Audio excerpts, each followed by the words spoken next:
Here we are again at Elite Auto Works and Custom Fabrications. We've got the head pulled off.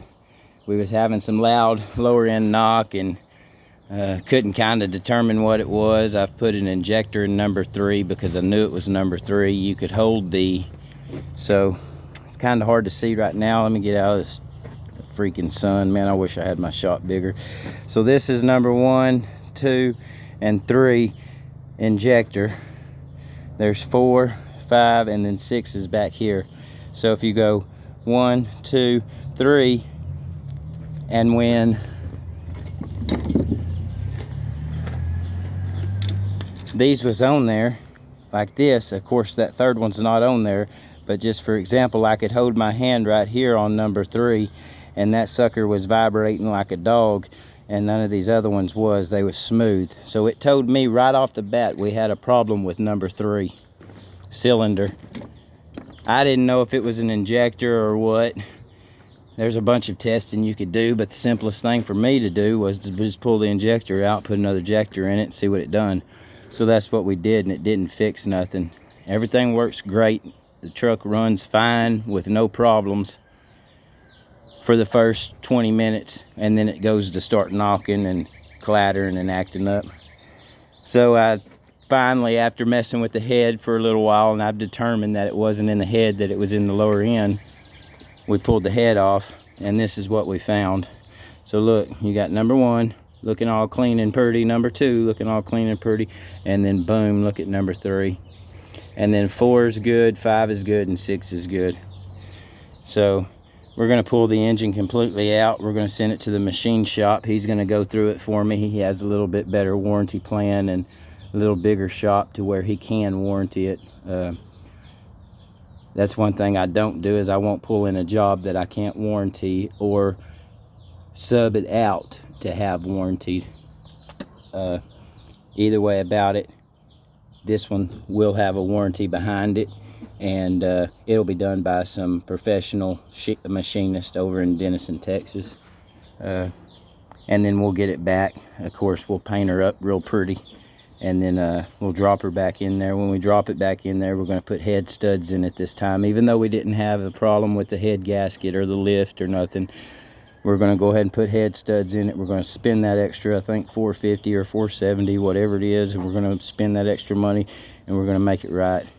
As well as, like I said on the other video, a thermostat, water pump, all your fluids, the dial pin killer or whatever, that little pin that you put in here to keep it from messing up the gears. We're going to do that as well.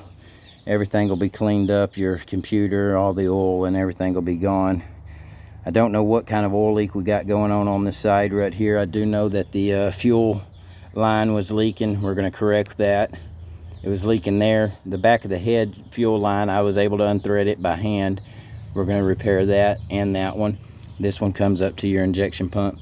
And then there's something down here with our power steering pump, or a hose or a line or something. Hell, I'm not sure. Look at all the, and of course we've got miles and miles and miles on the truck. This is all factory, you know. So I mean, we're doing something now. We're going to clean it all up, and when we go back together with it, it should be ready for another 300,000 miles or so.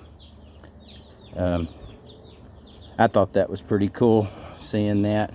I love it when you're able to actually diagnose something and find the actual problem, which being that third cylinder.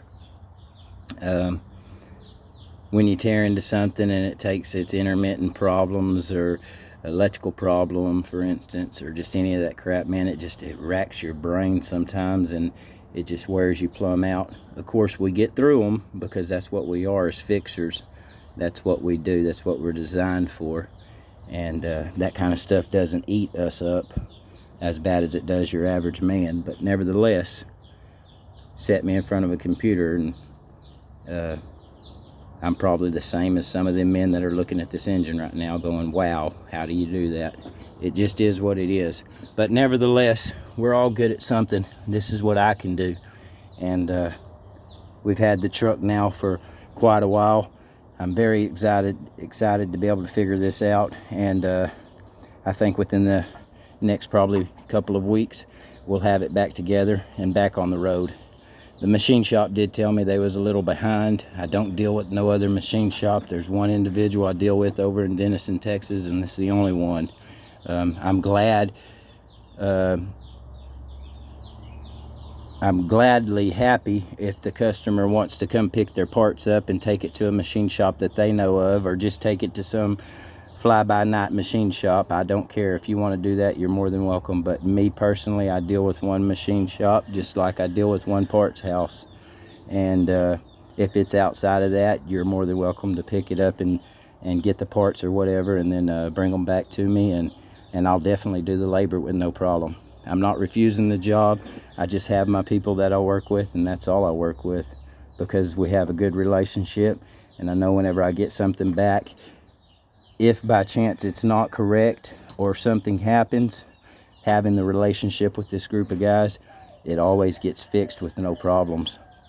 When you don't have a relationship with somebody and you bring a truck back for warranty work, they're always skeptical, because you're in their pocket at that point, and they're wondering what took place. With these guys, I don't have to worry about that. They fix it and we keep going, because they know I'm a decent individual. I'm not coming in there lying to them, and we have a relationship together. If you just go to anybody and everybody, it's kind of like a doctor.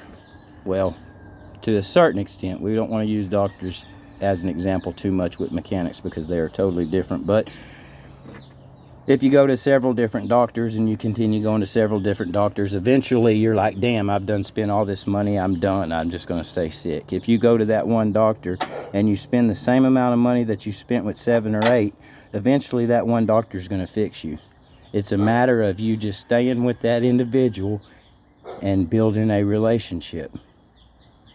That's something we've lost, honestly, in this world, is building the relationship with each other. But that's a whole nother story. Number 3's messed up on this one. You guys have a good day. Stay safe.